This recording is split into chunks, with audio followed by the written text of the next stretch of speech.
Hello friends, welcome to my channel. This is Noor sir official. আজ আমি তোমাদের আলোচনা করব নবম শ্রেণীর প্রথম অধ্যায়, রিয়েল নাম্বার, বাস্তব সংখ্যা। তো সেটার নাম্বার সিস্টেম আমি আলোচনা করছি। প্রথম হচ্ছে 1, 2, 3, 4 ডট ডট ডট শেষ নেই। এইসব সংখ্যাগুলিকে আমরা বলি গণনার সংখ্যা বা স্বাভাবিক সংখ্যা। ইংলিশে বলা হয় ন্যাচারাল নাম্বার। এখন এখান থেকে একটা প্রশ্ন আসতে পারে, যদি প্রশ্ন করে সবচেয়ে ছোট ন্যাচারাল নাম্বার বা স্বাভাবিক সংখ্যা কত, তাহলে উত্তর আমি দেখে বুঝতে পারছি সবচেয়ে ছোট ন্যাচারাল বা স্বাভাবিক সংখ্যা হচ্ছে 1। এরপরে যদি কেউ প্রশ্ন করে সবচেয়ে বড় স্বাভাবিক সংখ্যা কত, কারণ বড় স্বাভাবিক সংখ্যার কোনো অস্তিত্ব নেই, এর কোনো শেষ নেই। তাহলে যদি প্রশ্ন আসে বড় স্বাভাবিক সংখ্যা কত, তাহলে এর কোনো অস্তিত্ব নেই। 2 নম্বর প্রশ্ন, যদি প্রশ্ন করা হয় দুটি স্বাভাবিক সংখ্যার যোগফল কি হবে, দুটি স্বাভাবিক সংখ্যার যোগফল সর্বদা স্বাভাবিক সংখ্যা হবে না স্বাভাবিক সংখ্যা হবে না। দেখা যাক, ধরো আমি উদাহরণ নিচ্ছি 2 যোগ 3 যোগ করে কত 5, 5 কিন্তু একটা স্বাভাবিক সংখ্যা। বা 3 যোগ 4 যোগ করে কত আছে, এটা হচ্ছে 7, এটাও একটা স্বাভাবিক সংখ্যা। তাহলে দেখা যাচ্ছে আমরা দেখতে পাচ্ছি যে দুটি স্বাভাবিক যোগফল সর্বদা স্বাভাবিক সংখ্যা হবে। পরের প্রশ্ন, দুটি স্বাভাবিক সংখ্যার বিয়োগফল কি সর্বদা স্বাভাবিক সংখ্যা হবে না স্বাভাবিক সংখ্যা হবে না। তো দেখা যায় উদাহরণের সাহায্যে বোঝা যায়। আমি 3 যোগ 5 নিলাম, 5 কত 8 হয়, 8 কিন্তু একটা স্বাভাবিক সংখ্যা। যদি আমি 5 বিয়োগ 2 করি তাহলে কত হচ্ছে -3, -3 কিন্তু স্বাভাবিক সংখ্যা নয়। তাহলে দেখলাম দুটি স্বাভাবিক সংখ্যার বিয়োগফল স্বাভাবিক সংখ্যা হতেও পারে বা স্বাভাবিক সংখ্যা নাও হতে পারে। পরের প্রশ্ন চলে আসি, যদি আমাকে প্রশ্ন করা হয় যে দুটি স্বাভাবিক সংখ্যার গুণফল কি হবে, তা উদাহরণের সাহায্যে দেখা যাক। দুটি স্বাভাবিক সংখ্যা, ধরো 7 গুণ 3, 3 সাথে 21, বা 3 গুণ 7, 3 সাথে 21, 4 গুণ 5 20। তাহলে দেখতে পাচ্ছি যে গুণফল সবসময় কি স্বাভাবিক সংখ্যা আছে। তাহলে দুটি স্বাভাবিক সংখ্যার গুণফল সর্বদা স্বাভাবিক সংখ্যা হচ্ছে। 4 নম্বর প্রশ্ন,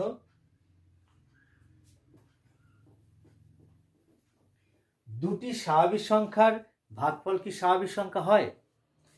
তো দেখো 15 ভাগ 3 সমান 5, 5 কিন্তু একটা স্বাভাবিক সংখ্যা। কিন্তু এইটাকে যদি আমি উল্টো করি 3 ভাগ 15, এটা কত হবে 1/5, 1/5 কিন্তু স্বাভাবিক সংখ্যা নয়।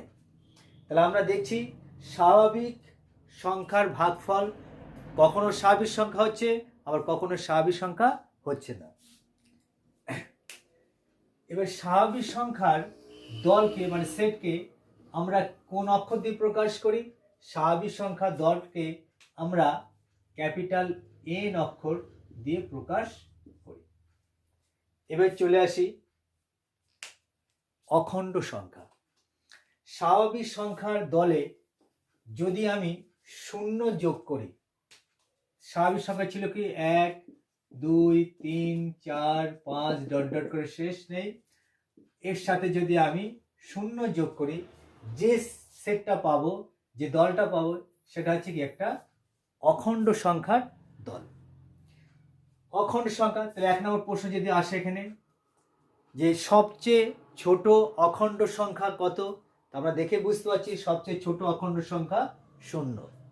সেম প্রশ্ন, আগের মতো সেম প্রশ্ন এখানে হতে পারে।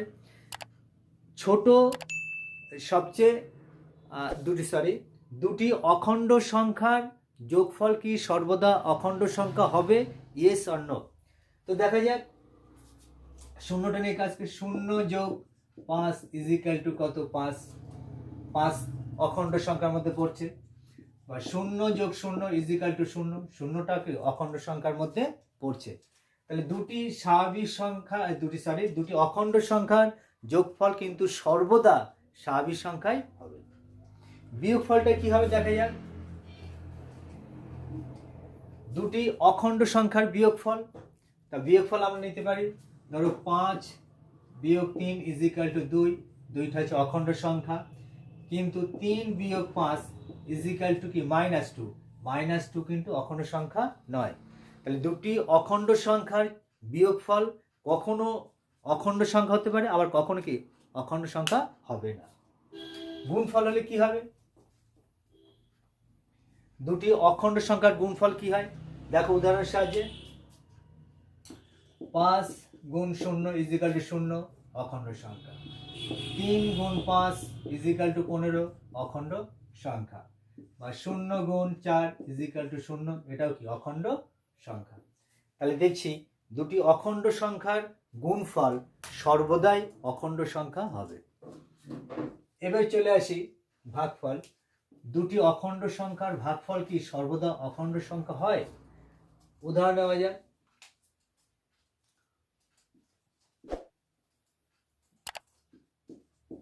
15 ভাগ 5 ইজ ইকুয়াল টু 3, 3 হচ্ছে অখণ্ড সংখ্যা। 0 ভাগ 5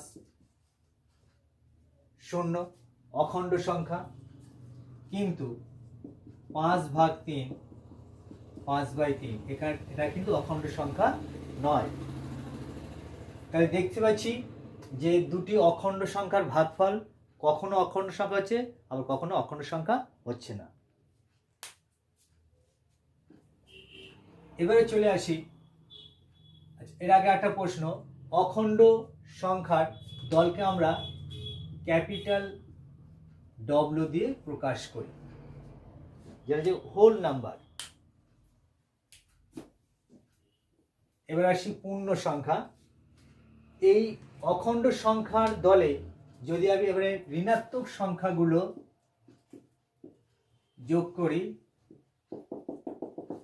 এদিকে আনলিমিটেড আছে, তাহলে দেখছি যে সংখ্যার সেট, একটা সেট তৈরি হচ্ছে, এই সেটটাকে আমরা কি বলি?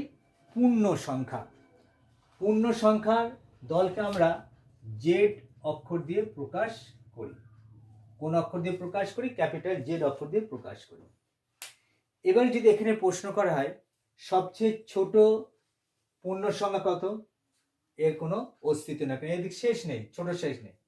যদি সবচেয়ে বড় পূর্ণ সংখ্যার কত, তারও কোনো অস্তিত্ব নেই। এবার দেখো 0 থেকে, এইগুলো সংখ্যাগুলো সব 0 থেকে কি, এই সংখ্যাগুলো বড়, এই যে সংখ্যাগুলো আছে সব 0 থেকে বড় এই সংখ্যাগুলো, আর এই দিকের সংখ্যাগুলো কি হবে? সব 0 থেকে হচ্ছে কি ছোট। এখন তাহলে 0 থেকে বড় সংখ্যাগুলিকে আমরা বলবো ধনাত্মক পূর্ণ সংখ্যা। তাহলে 0 অপেক্ষা বড় এই সংখ্যাগুলিকে বলবো আমরা ধনাত্মক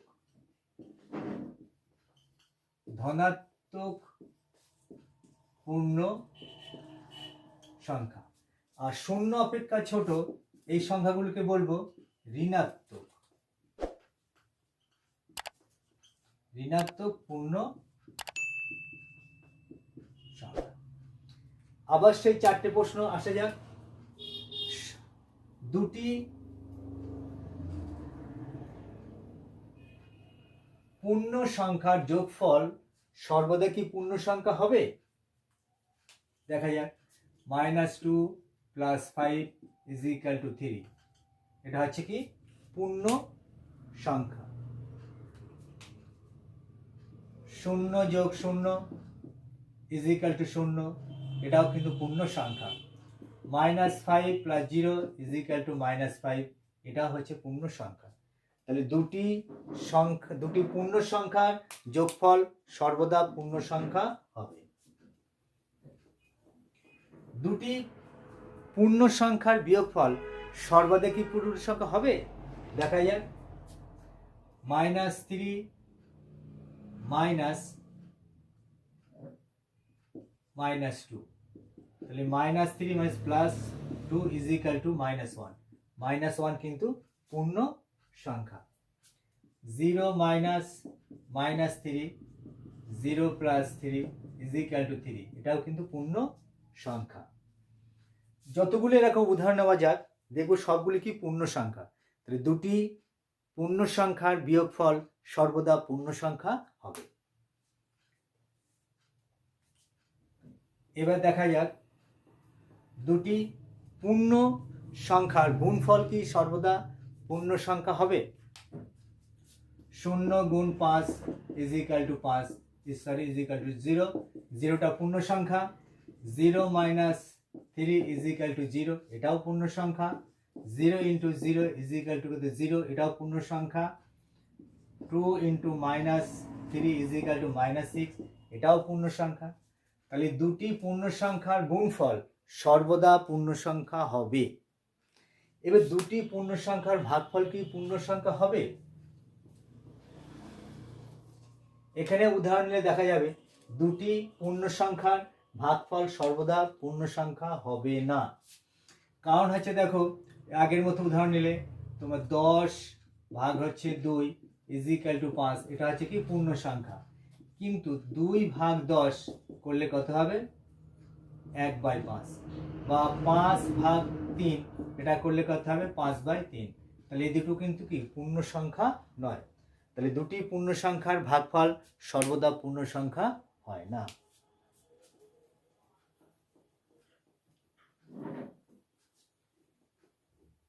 এবারে চলে আসি মূলদ সংখ্যা। মূলদ সংখ্যা কাকে বলে? দুটি সংখ্যার অনুপাত, অর্থাৎ যে সকল সংখ্যাকে p/q আকারে প্রকাশ করা যাবে, যে সকল সংখ্যাকে p/q আকারে প্রকাশ করা যায়, যেখানে p ও q পূর্ণ সংখ্যা, p ও q পূর্ণ সংখ্যা, কিন্তু q not is equal to 0। তাহলে আর একটা শর্ত হবে কি? p ও q দুটি হচ্ছে পূর্ণ সংখ্যা, কিন্তু qটা নট ইজ ইকাল টু 0, তাকে বলা হচ্ছে কি মূলদ সংখ্যা। আজ তাহলে এই পর্যন্ত থাক, পরের দিন আবার পরের প্রশ্ন আলোচনা করব। তোমরা ভালো থেকো, সুস্থ থেকো।